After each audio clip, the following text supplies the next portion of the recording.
Hey YouTube, welcome back to another History Teacher Reacts video. Mr. Terry, as I continue my search for historical knowledge found here on the internet. Alright, today's video comes from TED Ed. Now, TED Ed is a channel coming from the TED Talks sort of family of educational videos out there. And on this channel, they hit a few historical topics. And I thought this one would be really cool. And it's, where did English come from? So specifically the English language. And I think that's such a cool topic, which is kind of the history of languages and how they've evolved over time. So as a English speaker, I'm really interested in knowing kind of what the origin for English comes from, because what I understand, it's a mix of a lot of different things. And yeah, I'd like to learn a little bit more of that, about that today.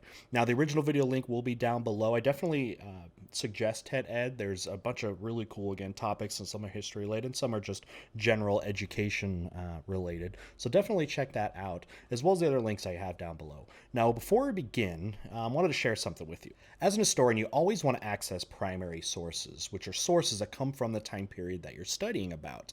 And it's very likely that if you need to do that, you might need to learn another language. I, for one, would like to kind of refresh and expand my knowledge of Spanish so I could see more primary sources, such as diaries coming from conquistadors such as Christopher Columbus or Hernan Cortez or Francisco Pizarro, to better understand those events there.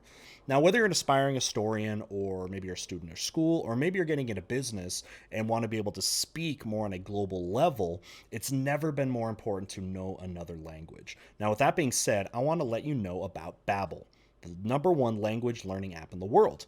Now, why Babbel? I'll give you 4 reasons. First off, no ads. Babbel only focuses on helping you learn. That's why it's free of ads compared to other apps out there. Second, Babbel teaches you language for real life. It prepares you for situations you will actually encounter in real life. Third, with Babbel, you can count on people who have actual experience teaching languages. Other apps use machine learning algorithms and AI technology to teach you the language. And lastly, results. For example, university studies have shown that 15 hours of Babbel can equal a semester of college Spanish. So, if for any of those reasons you want to check out learning another language, definitely check out Babbel. Down below, you'll find a link to get 50% off for 6 months. So definitely check that out. All right, let's get started.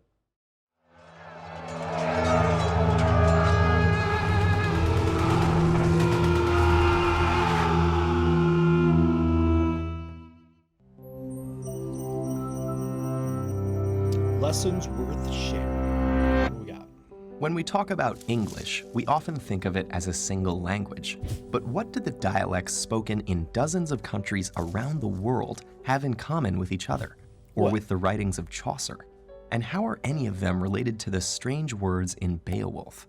The answer is that... So Beowulf is one of the most famous pieces of literature that's supposed to like come from English. But when you look at it, and you probably read it in its original writing, you probably wouldn't even be able to understand it. And you know, English is supposed to have been around a long time. One thing I had heard is when the question of how old of English, or how long back, I guess, how far back would you start reading English to start being able to like understand it? I remember someone telling me around Shakespeare's time. So that, I mean, and I don't know, I know Shakespeare was very influential in creating words, but around that time, but let's see, because Beowulf's before that. Like most languages, English has evolved through generations of speakers, undergoing major changes over time. By undoing these changes, we can trace the language from the present day back to its ancient roots. While modern English shares many similar words with Latin-derived Romance languages like French and Spanish, most of those words were not originally part of it. Instead, they started coming into the language with the Norman invasion of England in 1066. When the French-speaking Normans conquered England and became its ruling class, they brought their speech with them. Yeah, a lot of people say with like William the Conqueror's successful invasion after Battle of Hastings and everything, that kind of the England that we know is kind of created, from what I kind of understand. So it seems like that would be a big thing, because you're going to bring in the French stuff coming over, and there's a lot of roots of words and things. You know, English is kind of a mud of a different language, but that would make sense from a historical perspective. Adding a massive amount of French and Latin vocabulary to the English language previously spoken there. Today, we call that language Old English. This is the language of Beowulf, It probably doesn't look very familiar, Yeah. but it might be more recognizable if you know some German.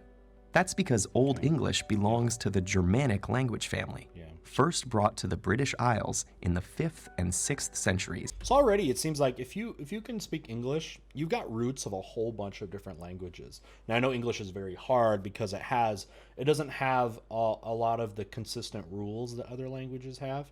Like I was saying, I've kind of studied Spanish, and there are a lot more just rules. Like, hey, this is what this word should sound like. This is what these vowels mean or consonants mean.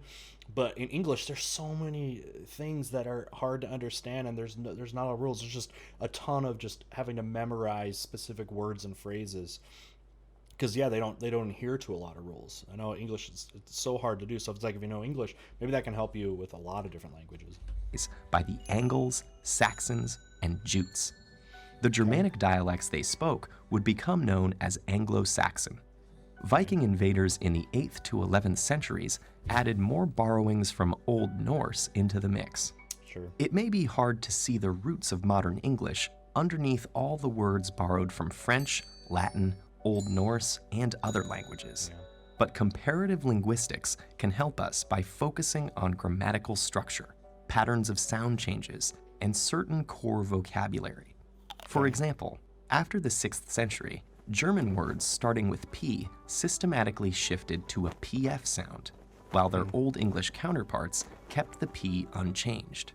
In another split, So we're seeing like a branch is now being split into two branches, right? When you talk about the evolution of languages there, when one, they come from the same thing, but this part A is making a change while part B is not. words that have SK sounds in Swedish developed an SH sound in English. There are still some English words with SK, like skirt and skull, but they're direct borrowings from Old Norse that came after the SK to SH shift. Okay. These examples show us that just as the various Romance languages descended from Latin, English, Swedish, German, and many other languages descended from their own common ancestor, known as Proto-Germanic, spoken around 500 BCE. Okay. Because this historical 500 BC, I mean, you're talking about Roman Republic kind of starting there. So we're talking about the regions outside of that, so non-Latin.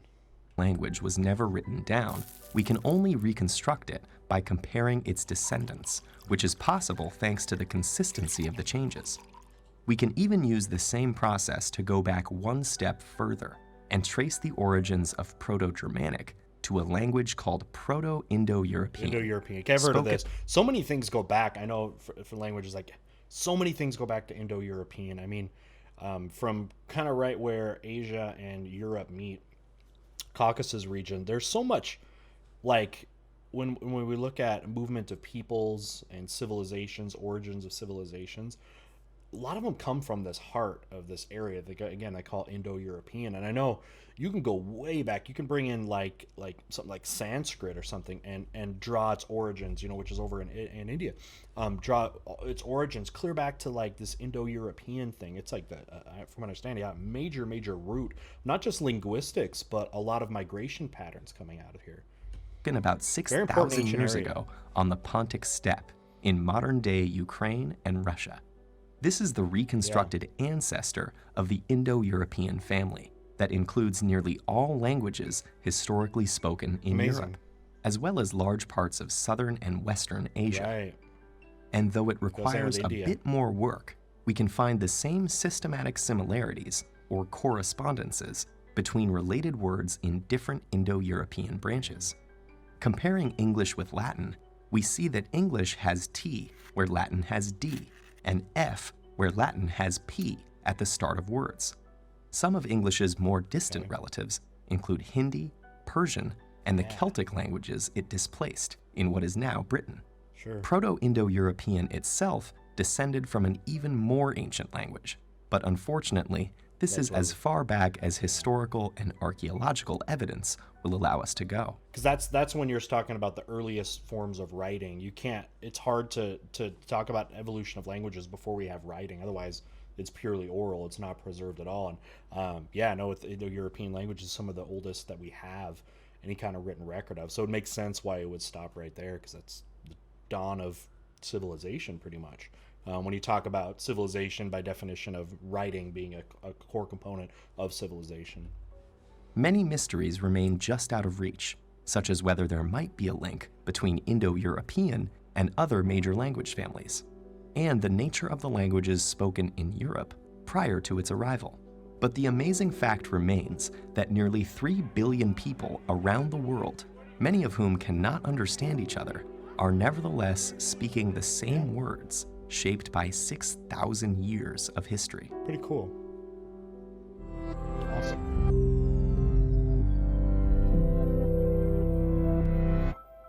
Great little video there of just, yeah, looking at that. Definitely look into the Indo-European stuff. I know when I've looked at that, and you look at like Hindi, like a language in India, and you're like, there's a connection between that and English because it doesn't sound like. But then you look at some of the words, they had pater there, Pater, and which would be the term for father. And that was one of the things I remember seeing in graphs and stuff like that, or language family trees, where you can see very similar word usage for like the term father in like a dozen different languages, even again going over to Hindi. And you can find those things, so it's easier to find. It's almost like looking at DNA and looking at genetic markers when you look at these words, and you can trace them back. And again, you can keep going back to this Indo-European kind of ancestry there, and draw some things. And it is very cool, to look at how languages have evolved because of things like migrations and warfares, like you were saying with the kind of invasion of England. With you had Vikings coming in again, and then you have like William the Conqueror, and they're coming from mainland Europe over there, and specifically with English, seeing how those things are drawn together. And you can see why it is kind of like this mutt of so many different languages. And also, and it seems like when you look at like modern English, you're still looking at a fairly new kind of language in a way, because it is the product of so many other ones. And with the history of language, you don't have to look that far to really look at English as a language you couldn't understand anymore. You don't have to go that far back. And you can see why now, as it is, again, a mutt of many different languages. Well, this was super cool. I love, I've watched TED Ed stuff over the years, and first one I've kind of done a reaction video to, but they have more I think that would be cool. But definitely wanted to check that out with you guys here, and I know I learned a little bit, and will definitely get me researching more. Again, before we go, if you are interested in learning languages, definitely check out Babbel. There's that link down below where you can get 50% off for 6 months. It is for a limited only time, so definitely check that out and have fun with that. All right, and with that, we'll see you guys later. Bye.